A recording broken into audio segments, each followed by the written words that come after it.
Peace and blessings. Alafia and hotep to everyone. Hello, my Bello. Hi, And hello, how are you? Noble. I'm fine. How you doing? You look great. Thank you, thank you. All right. Well, first I want to say thank you for doing this again. I love these sessions with my Bello and friends. What I wanted to ask Professor Nobles, especially in particular to ancestors, because that's something I'm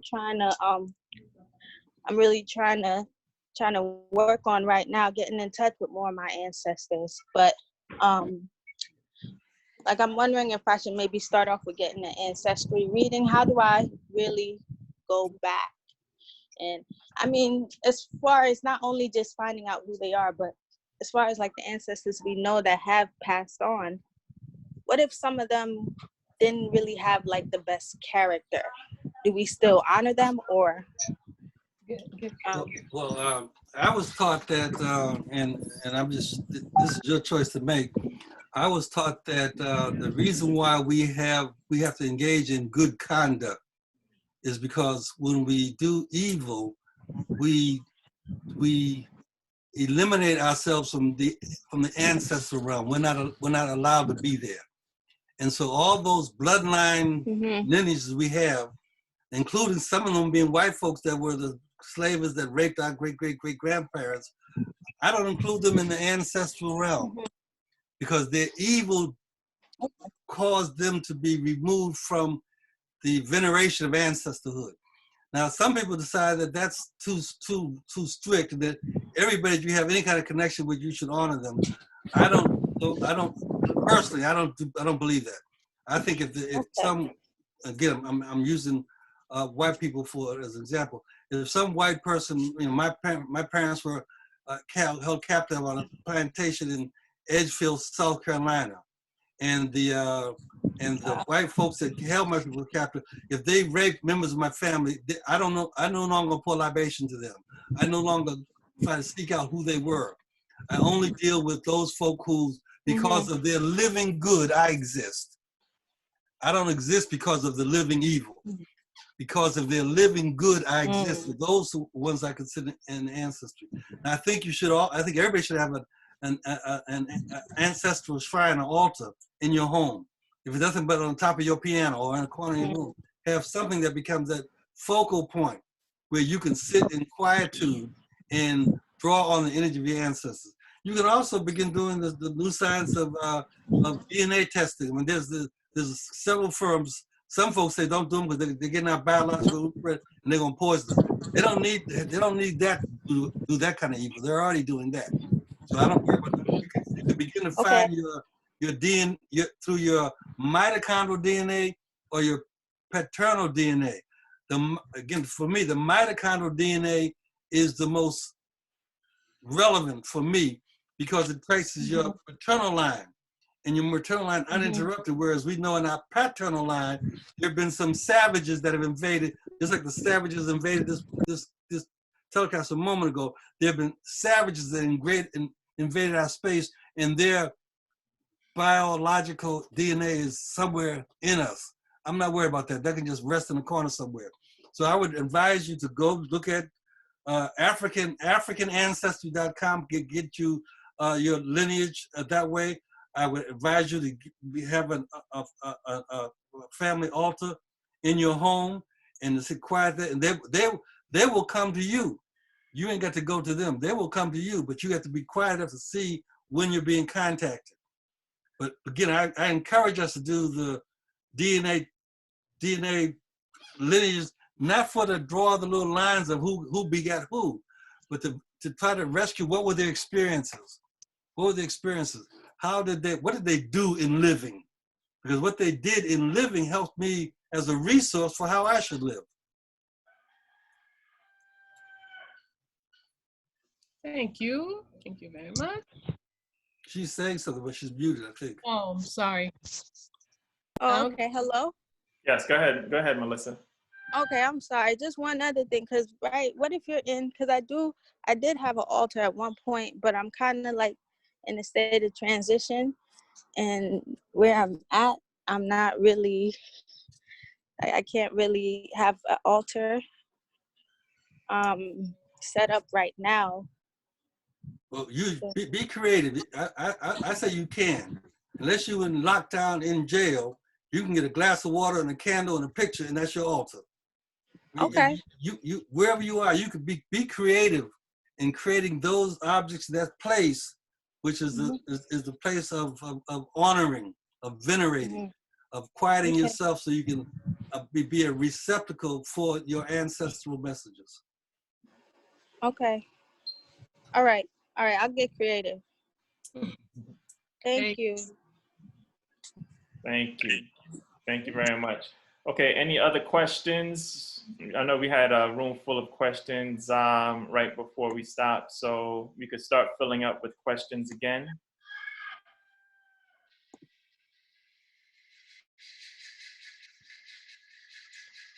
Well, we'll wait until a few people get back in. Oh wait, let me see, let me check the chat room.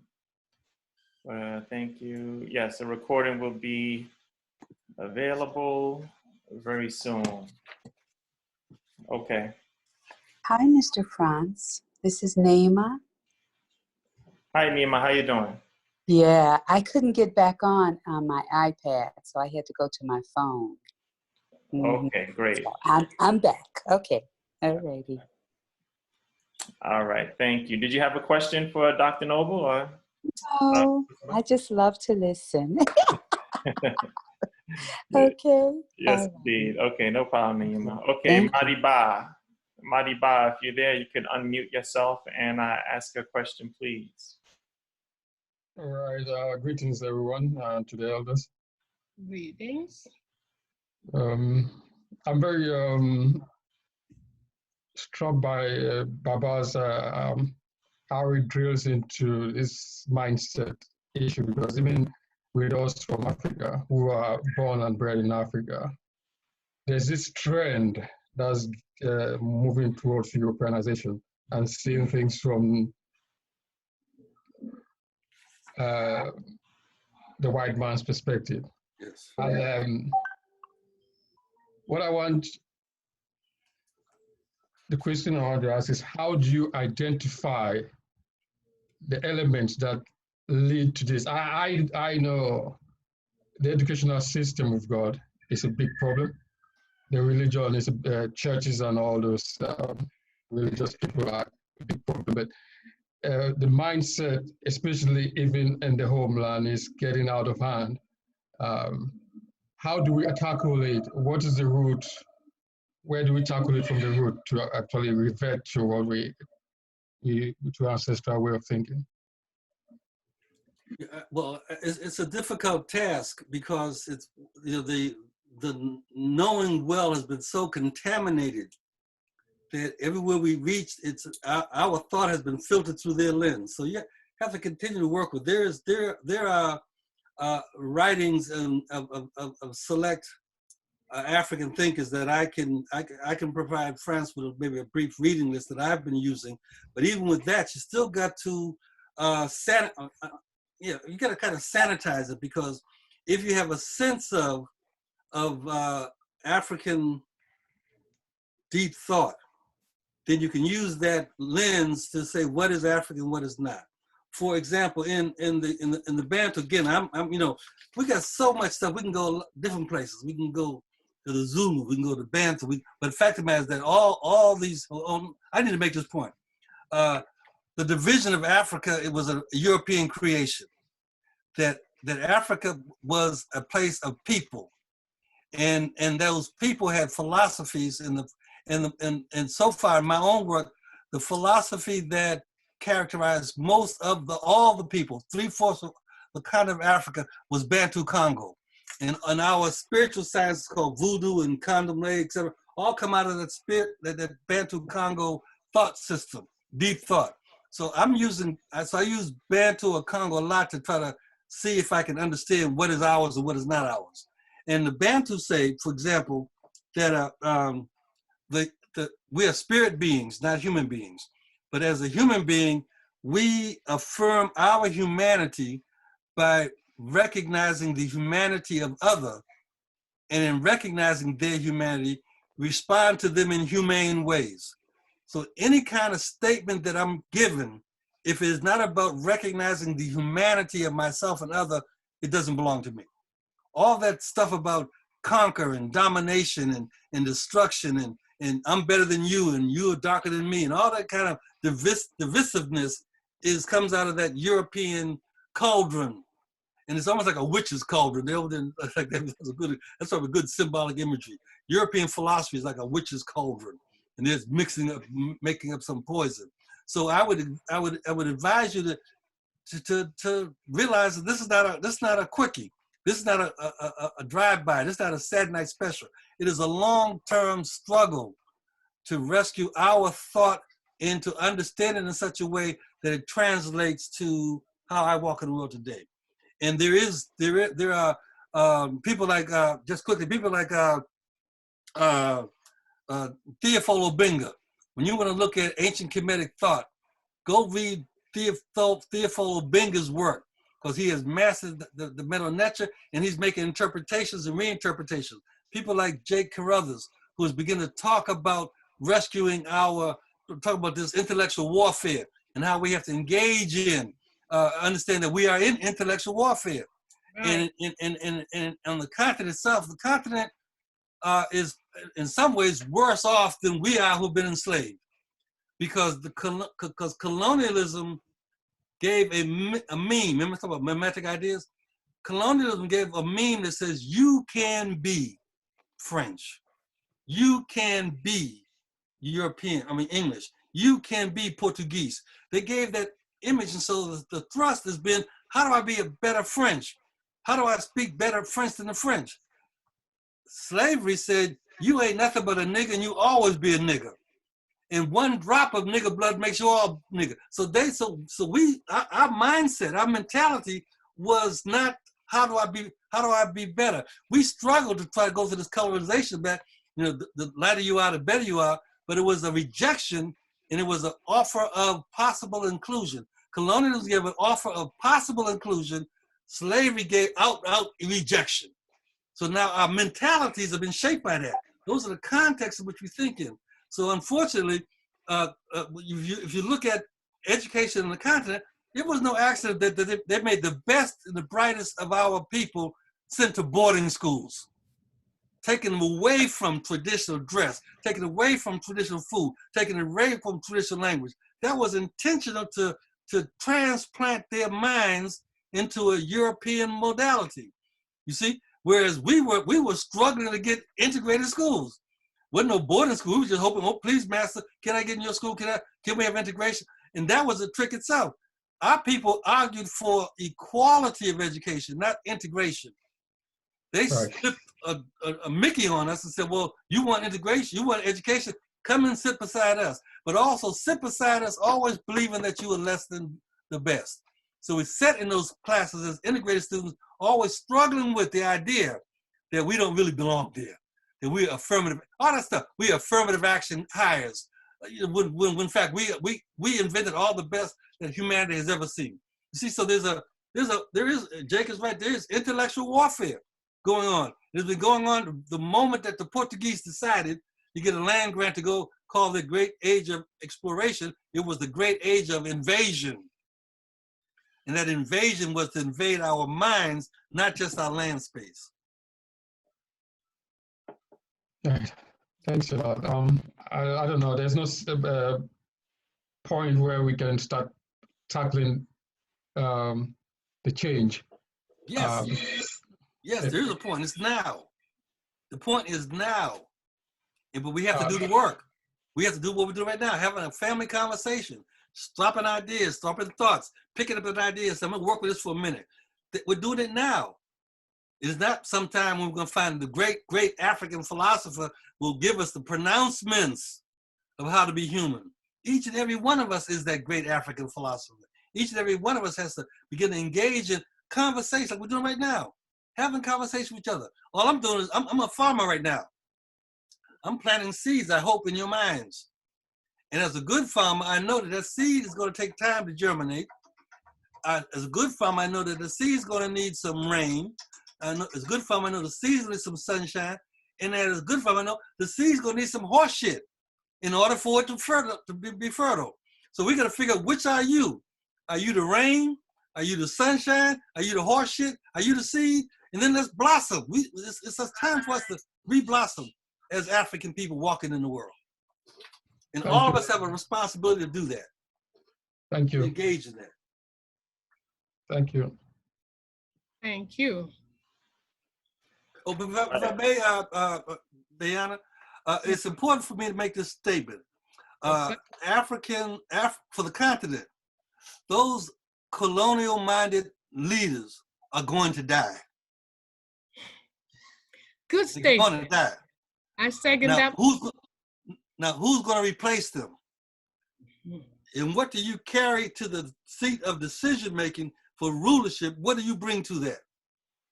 In the United States, all these governorships, mayorships, those places that we call rulership, those folk are going to die. If you replace them, what are you going to bring to the seat of decision-making? That's the next generation's challenge. What do you bring? Do you just repeat them, be them now, but just you're a younger version of corruption? Or do you change the script? Exactly. And that's the key as to what we want to do. It's right now. Identify clearly where, what has been, what we don't want, and be very clear as to how to change it. Each one of us have that duty. It's not something that's they're gonna bring, so-and-so is gonna bring the new something. No. It's each one of us have to see it's necessary for me. How do I step into the new world? How do I bring my stone into the new world? Because if you're waiting for somebody to tell you what the new world is and what the new normal is, then your interest will not be taken into consideration in it. You'll be exactly where you were before. Only way to bring in a new world where your interest is for you to bring in that new world. And we bring that new world to life by recognizing who you are and whose you are. They go together. They can't be one or the other. Who Right. you are and whose you are. And then you speak to the image and interests of who you are and whose you are. You make decisions based upon who you are and whose you are. Part of our task is to clarify who we are. We're not dark-skinned white folks. We're not francophones. We're not anglophones. We are not Black Americans. Who are we? And then whose are we? And that's why it's important that we give honor to the thought and thinking of our elders. Go back and look at them. I mean, our ancestral elders, but also our living elders. There are old folks around today that we should quiet ourselves in their presence and listen what they say. Sometimes we all got bumps and scratches and scars. So you gotta recognize that there's no perfect anybody, but we can get past their bumps, scratches, and scars and seeing the wisdom tradition that resides in them old people in our community, that resides in. Some of our old people have been taught to bow down to white supremacy, so they walk around being afraid of white folks. That's a scar. Get past that and look at what wisdom do they bring to the table. Absolutely. All right, great. Okay, next question comes from Ayana Asante. You can go ahead and unmute yourself and ask a question, please. Thank you, friends. Alafia, Baba, and Elder Queen Mother, Mama Bello, and peace and power to everyone. My question is about the ancestors, and I was wondering why on my quest it seems my paternal side helps me with building my tree more so than my maternal side. You asked the question, why is that happening? Yes, when I'm building my family tree and reconnecting with those relatives, it's more on my paternal side than it is my maternal side. And I can admit that I do know the tribes for my mother's side. I do know the tribes for my mother's side, but I don't know the tribes for my father's side. But my father's tree, in the last 6 years I've been building our family trees, my father's side is, when I do the, petitions and prayers for the next puzzle, I'm all the way back to 5th generation on that side, but my mom's side, I can't get far. And how are you getting the information? How's it coming to you? Participation from elders and family members. I can't say Okay, my father. there is some courage that's needed when we start exploring our ancestry, because there are times when things weren't right. People didn't do right. And so when we start following these bloodlines, we find things like rape, we find incest, we find things that people don't want to talk about. And that's just real. There was a time when we were forced to breed with our sister or with our mother. And that's hard stuff to deal with. You see, so I think that you should explore and follow the path as it opens up to you, but recognize that there's stuff in our history that is, the only other word I can say is ugly, because we were in a toxic, vulgar environment, and some of us are living that right now today. That we have to recognize that and keep moving forward and have the courage to move past that as you're learning more and more about who you are. But in our families, there's stuff that we don't talk about. Folk don't. In fact, just the experience of slavery made our elders not talk about those times. You don't want nobody, they brush us off. Oh boy, don't be asking no questions about that. It wasn't just slavery, it was the inhumane treatment in and out of our peoplehood. Again, things that we don't say out loud, like incest, like rape, intra-family rape. I mean, all those things are laying there that we have to just move past, but they're there. So some of that is why we don't get full cooperation, because people don't want to talk about that stuff. Don't want to admit that they may have been the perpetrator, or their father's father may have been the perpetrator. True, but in addition, we also have sometimes we'll find this imbalance if whichever side of the parent, whichever has the most means, whether it's education, whether it's money, whether it's this, that, or the other, you'll find that these will have more information. They'll have more written documents. There'll be pictures. For example, if I take my own, on my father's side, my grandfather was a big time, very wealthy man, etc.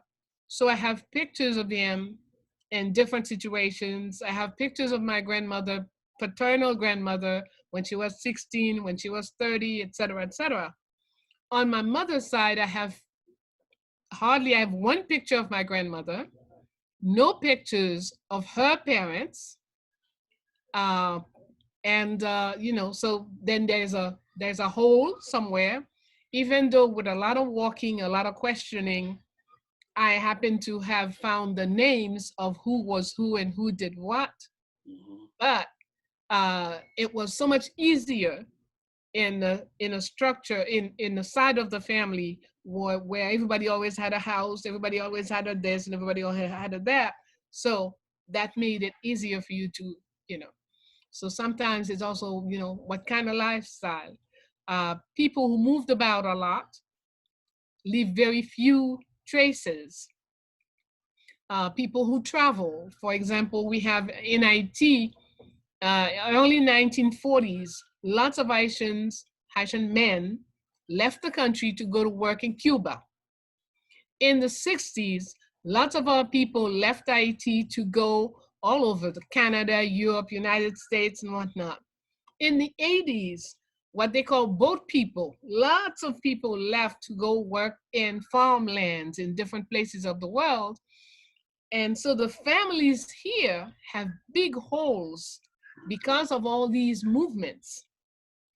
and the fact that they're very weak governments who do not worry about documenting the movement of people, documenting even the identity of their citizens.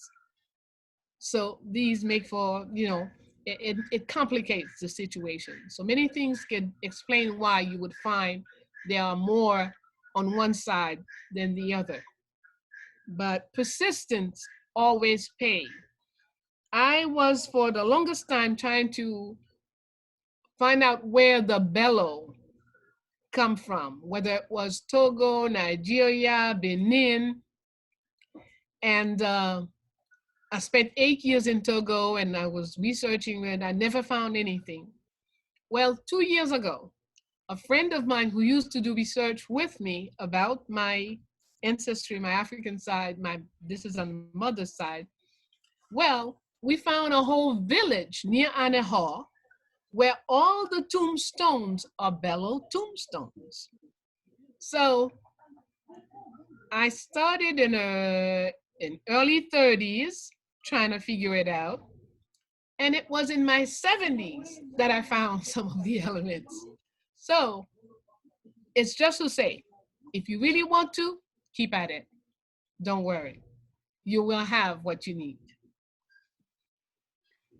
Absolutely. Absolutely. Thank you so much. All right. Thank you, Thank Mama you for your Bello. question, Thank you, Ayana. Baba. You're welcome. You're welcome. Yes. Okay, next question comes from Leona. Leona L. You could go ahead and unmute and ask your question, please. All right. Thank you. Greetings, Dr. Nobles, Mama Bello, and Franz.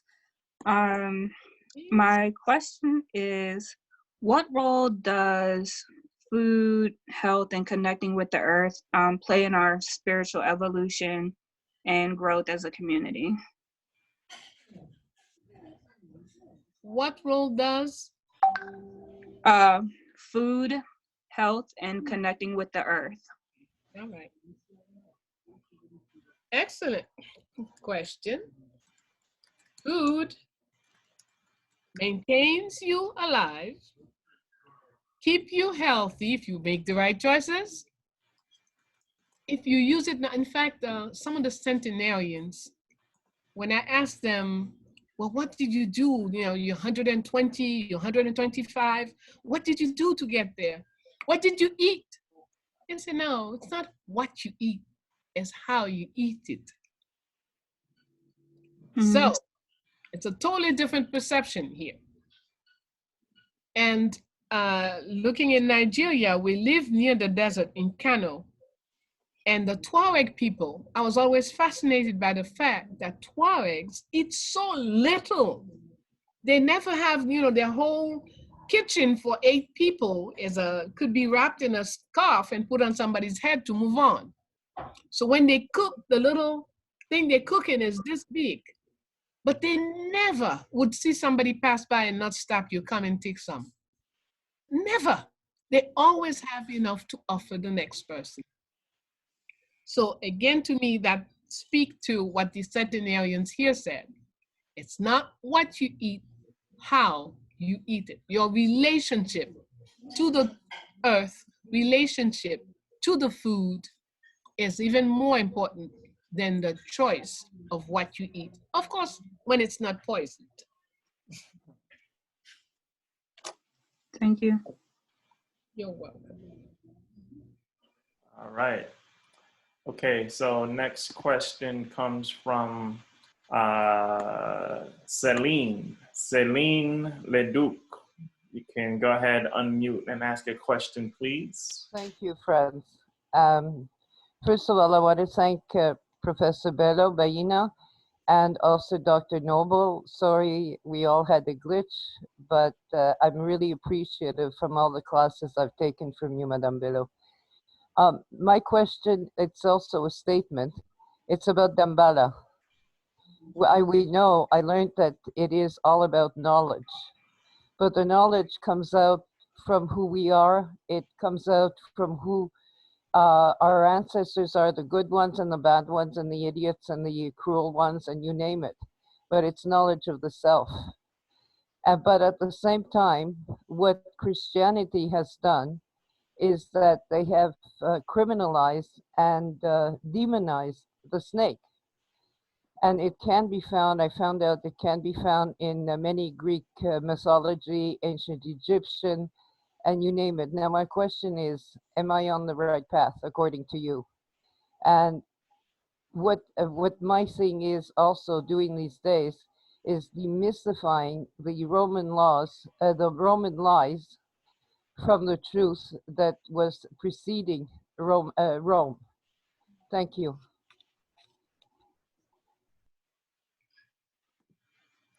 All I right. think that you're on the right path if you're seeking insight and knowledge. I don't think it is completely helpful to try to understand how the Greeks and the Romans took African things and mutated them. Once you recognize it's a mutation, then that's the end of that conversation. What we have to do is go beyond their theft, their mutations, and look at the meaning of African thought standing on its own ground. That's a difficult task. But we have to, for example, we can't understand the use of the serpent in voodoo by saying it's like what the Greek oracles did. That's a mutation. What we have to try to figure out is what is the meaning of the serpent? See, the serpent has a nature. And if you understand the nature of the serpent, you can understand why our ancestors decided to reach out and grab that as a symbol and not reach out and grab a hornet or a bumblebee or a frog. You see? I agree with you. I agree with you. I have to know the nature. However, if I know Greek philosophy that preceded Roman, the Romans, The Romans were the invaders. The Greeks were part of the African continent. So their interpretation is good, but what I've been doing is looking at what Christianity, on how they made it evil and demonized. And in order to find out the true nature, it's an animal, yes. That's it. But my understanding is that the Greeks never did anything wrong. They were part of African continent. It was the Roman that made the mess. I would be careful. I would be careful. I think the Greeks and the Romans and the Jews and the Christians are in bed together. And I would be careful in giving one a pass. I think you are absolutely correct in interrogating each fully, but recognize that and my doing what you're doing, and I haven't done it in an exhaustive way, but my doing what you're doing, once I realize that I see a mutation, I recognize it as a mutation. I don't necessarily need to know how did it mutate. I don't need to necessarily know why the Greeks lied. I don't need to know why the Romans took the theology of Christ and made it a political empire. They made it a political empire. And so it has limitations there. And so I'm saying I would encourage you to go forward with what you're doing, but for me, I'm more interested in not explaining the mutants. I'm interested in understanding our way as African people, unfiltered through their prism. Oh, that I agree with you 1,000%. However, a lot of my teachings came in from people that came out directly of Egypt, and they had kept the old ways compared to what happened in Europe, be it the Jewish community, Muslim community, or anything else, or Christian, and their understanding is completely different. And that's my perspective, and trying to see what they saw and how they understood it at now, today, and yesterday and the day before, based on the idea that they adopted me. That's it. And I'm part French, part Irish, and whatever else, but they did adopt me. And that was the one greatest thing that ever happened to me. We take our blessings where we get them. Thank you, sir. All right. Did you want to add to that, Marbello, or? No, that's fine. Okay. All right. Let's see. We'll go to the next question. Amanda's iPad. You can go ahead and unmute yourself and ask a question, please. Hello, good afternoon, Mom Bello and Professor Nobles. I guess just to piggyback off of the comment you made in regards to like healing our, well, my question is in regards to healing our ancestral traumas. Like for me, I can say, for instance, I was born in Haiti, my parents are Haitian. I came to this country at a very small age. People never really think that I'm Haitian because of my fair skinness, and in doing so, I struggled a lot with my identity and with my sense of pride in being a Black woman. And I think that part of that, as I've delved deeper within myself, is, you know, what ancestral traumas lies within myself, as far as whether that be rape, whether that be incest, whether that be the pains of my my ancestors, whatever they endured, that allowed me to present myself in this likeness. And so in thinking of that, how do we heal within ourselves the traumas, the pains that they didn't get the chance to do so, right, in their lives, but we still carry that within our DNA. So how do we go about healing their pains, which is our pains, and ultimately liberating ourselves from those cycles that we go through because of that? I think that these are difficult things for us to engage in. I can only offer this thought, that we are vibrating, radiating energy. We are spirit beings who are vibrating, radiating energy. And we radiate and we vibrate 7 generations behind us and 7 generations in front of us. If that is true, then what you do today is going to heal 7 generations behind you. So it is what you do. It's what you do as a living, vibrating, radiating spirit that is the healing medicine for what happened to our ancestors 7 generations ago. And what you do now, today, is going to be the platform for where we go, you go, your line goes 7 generations in front of you. You follow what I'm saying? Right. The only thing we can do to heal the damage and the pain of what our ancestors experienced in their living is for us to live differently. If we simply dwell on the pain, we're not healing the pain of the past. If we stand up and vibrate with life and power, then that resonates, again, I believe resonates 7 generations in the past, 7 generations to the future. Think about the awesome responsibility that is. What I do now, what I do right now, in relating to my family, relating to my wife, or relating to my grandchildren, is going to reverberate 7 generations in front of me. That my great, great, great, great, great grandchildren are going to be impacted by what I do. That's why I have to stand up and be strong and be powerful and be correct in what I do, because I'm healing both in front of me and behind me. So it's what you do now. What you do now, how you be now is the medicine. Absolutely. And we would say this. We have all of our senses. Okay, usually I know they taught us, 5 senses, but we have many more. But let's just take the 5 senses. Okay. If I eat a certain way, so put things in my mouth a certain way, not only I could be sick, depending on the choices that I make, but I can also leave things so that my children and my grandchildren will be sick because of what I am eating now. Our thoughts, our words, our feelings, all of these impact on behind us and in front of us. Sometimes we have to, when we do know, there are things we have to take charge of and decide that we're going to do it this way. We're going to correct this way. Let's take an example. Your grandfather has stolen somebody's house, passed it on to your father, who passed it on to you.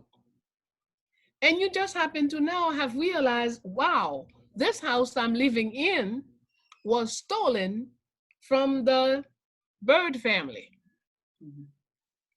What do? Say, well, let past be the past. You know, it's okay. I mean, I have a house, and I can't go in the street and live. How are you going to handle it? See, that's a very real thing. You see, it's every time I hear people say, oh, the Pope said he's sorry for what happened to Africans, blah, blah, blah. I said, not talking to me. Because when you have stolen, before I'm sorry, you say, here, I took your glass. I'm very sorry. You hand me my glass back. Then I can hear your I'm sorry. But if you're keeping everything you've stolen and continue to steal on a daily basis, your I'm sorry means absolutely nothing. And it's the same principle is true for them and for us. And that's what the professor has been telling us. We can correct what happened in the past, but we have to face up. Without truth, you don't know. Without knowledge, you can't figure it out. Yeah? A woman, often we see a woman, let's say somebody who's been raped. And everywhere she goes, she's telling everybody, well, how it happened. He did it this way, he did that way, he turned me that way. This person is raping herself over and over and over again. Got to stop it.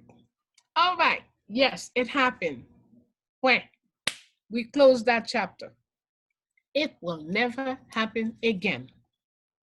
So there'll be a certain behavior, there'll be a way of speaking, there'll be a way of thinking that will be different so that we don't face up to this again.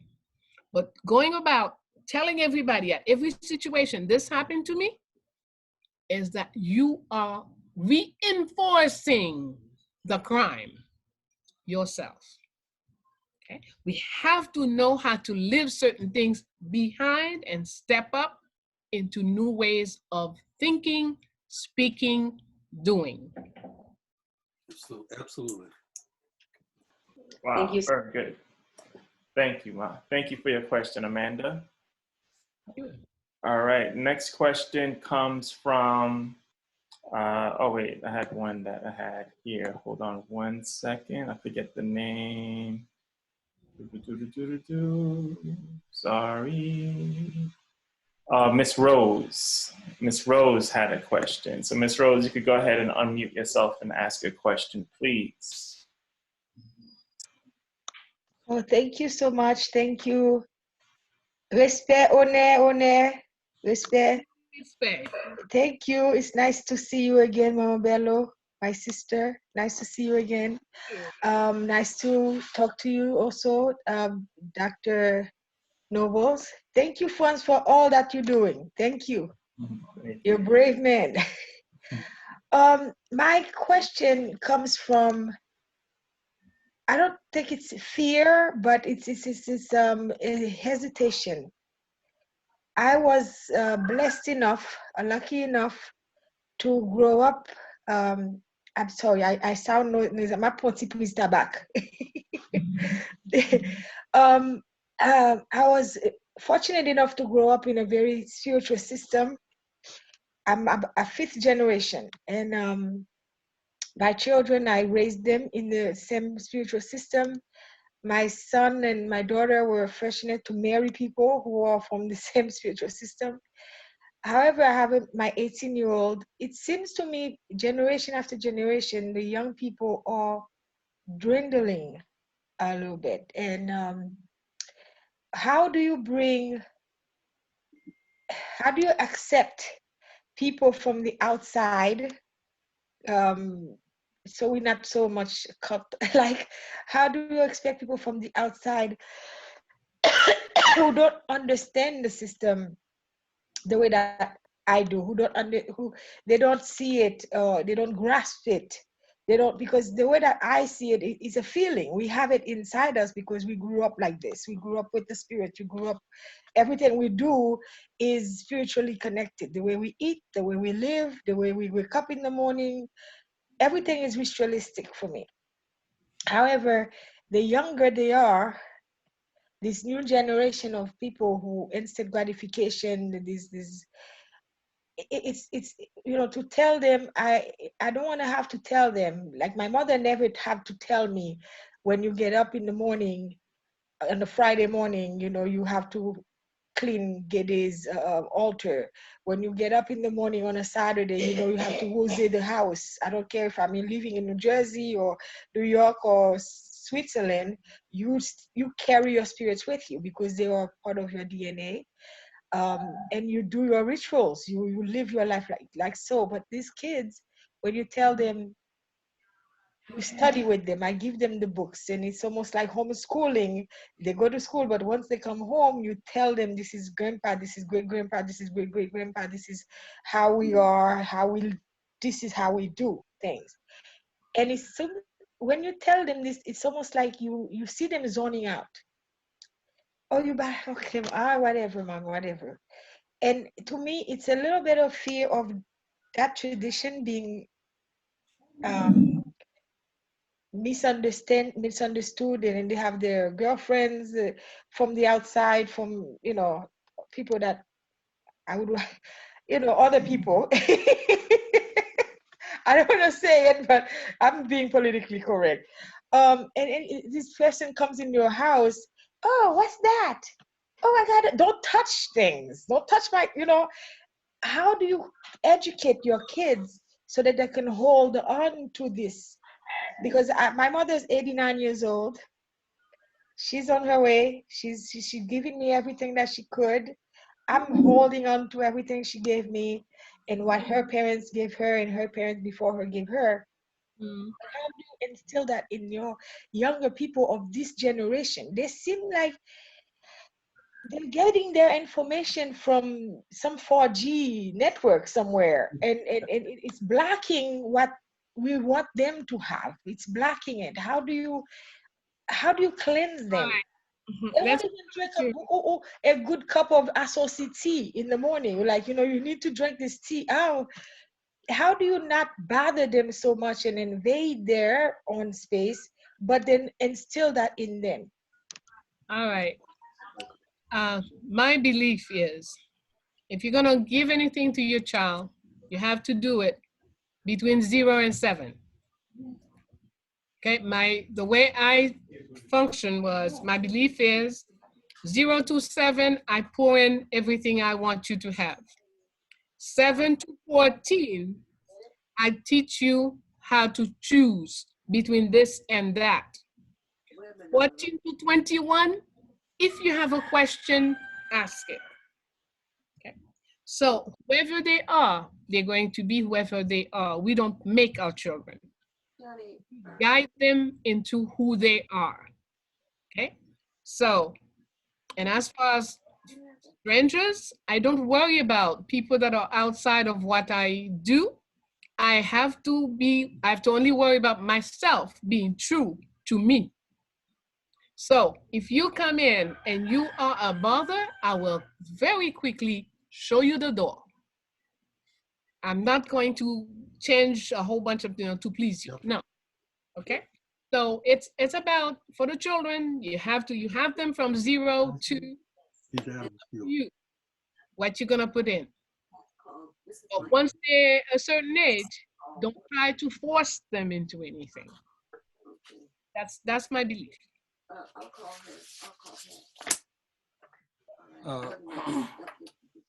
Absolutely. Bayyinah, I'm sorry, Bayyinah. I have to ask your permission to leave. I just got a call that my nephew in the East has died, and we don't know whether he was killed or not. Oh. And so I have to leave and take care of this issue of my family. I wish you all well, but please allow me to sign off. Yes, thank you very much. In fact, we're reaching the time for signing off anyway. Thank you very much. Thank you so much, Dr. Nobles, and you know, we're sending you light and love. Please do. I will check back once I know. All right. Thank you. Thank you, Dr. Nobles. Take good care. Thank you, Dr. Knowles. Thank you. Okay, everybody. So we have Ma Bello for 2 more minutes. Okay, but before we do that, I want to make sure that everybody on this line has registered for our celebration tomorrow. Right. So tomorrow, if you haven't registered, please register. It's going to be our royal birthday celebration for the Empress and the Queen.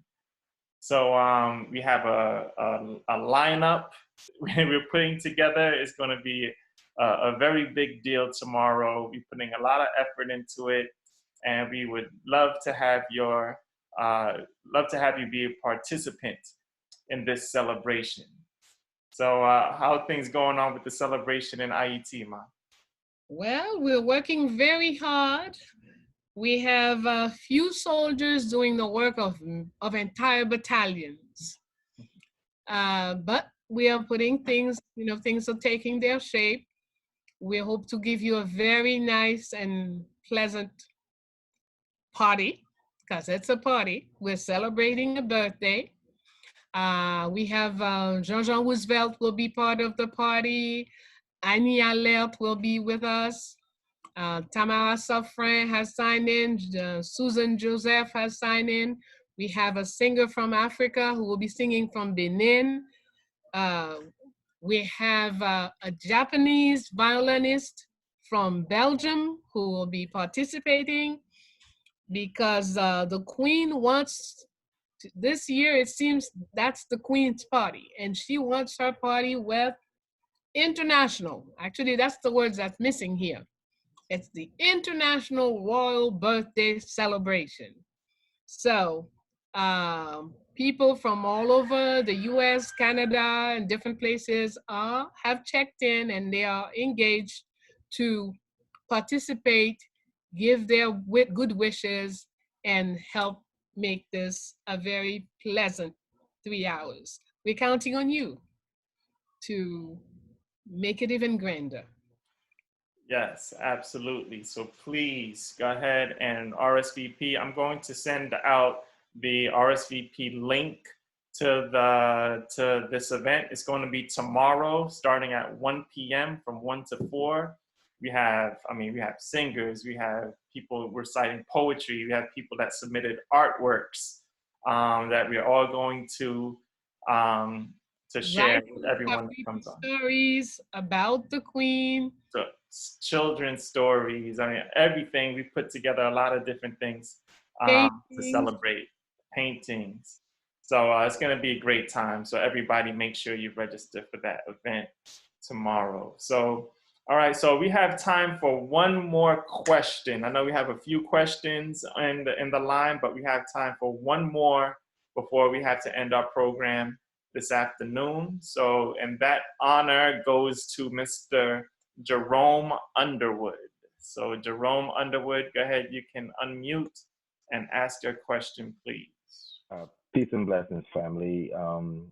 In light of the apparent tragedy with Baba, I'm going to forego my question and just, send, light and love his way and all of that energy, and just say peace and love to everybody. And I'm going to leave it right there.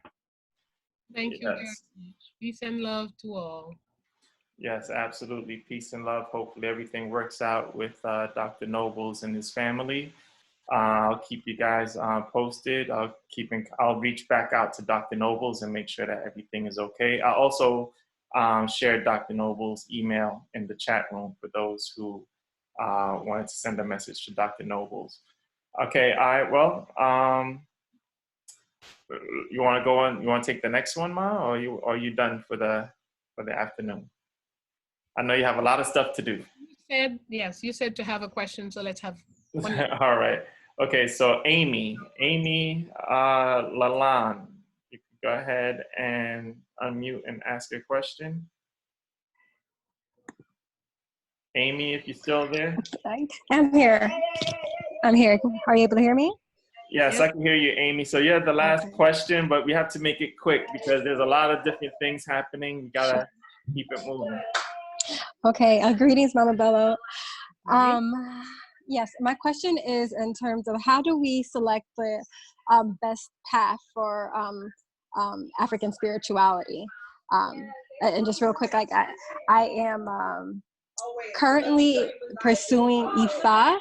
However, being that I am Haitian and I know that my family has roots in Voodoo, I'm wondering if that is the path that I should go instead.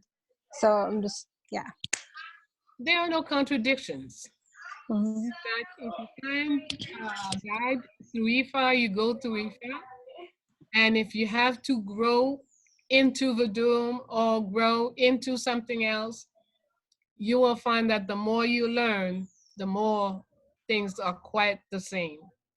So it's not, you know, but the best is start wherever you are, whatever is available to you. Do whatever you can to cleanse yourself of all that you or Christian nonsense in our head. So it makes no difference. If you find Ifa, you find Santeria, you find whatever you find, Candomblé, go ahead. You know, and you will find your way as you advance. Yes, absolutely. Trust yourself. All right, everybody. Thank you for tuning in for another program of Bayyinah and Friends. And we want to also thank Dr. Nobles for sharing his time with us. That was an amazing sharing of knowledge and wisdom from our elder, Dr. Nobles. So I want to thank Dr. Nobles. And also I want to thank you, Ma, for always making yourself available to us. I know you're a very busy woman and you have plenty on your plate. That's right. Got a wild party to take care of.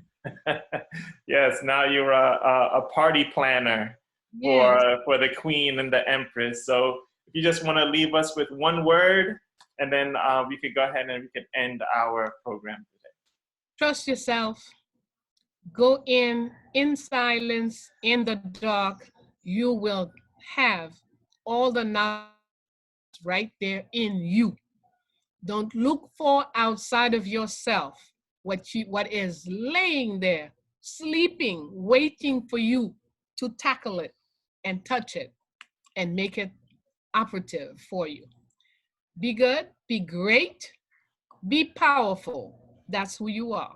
See you next time. See you tomorrow. See you tomorrow. Dressed up, huh? All your jewelry and everything. Yes, sparkle up tomorrow for the Queen's party. Yes, absolutely. I have my bottle of champagne ready to pop for the Queen. So it's going to be a huge celebration. Thank you, everybody. We'll see everybody tomorrow, 1 p.m. for the Queen and Empress birthday celebration. So thank you, everybody. I'm going to unmute everybody, and then we can all say bye. Well, we can all say see you tomorrow to each other. You take good. See you tomorrow.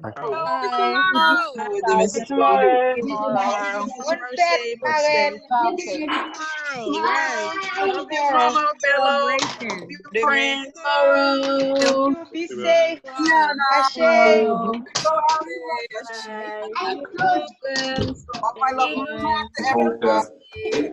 Going outside. Peace to everyone. All right, everybody. Oh my God. We have a new policy in place, but this policy that I just indicated was supposed to have been canceled effective April 9th. And I think he indicated that they may have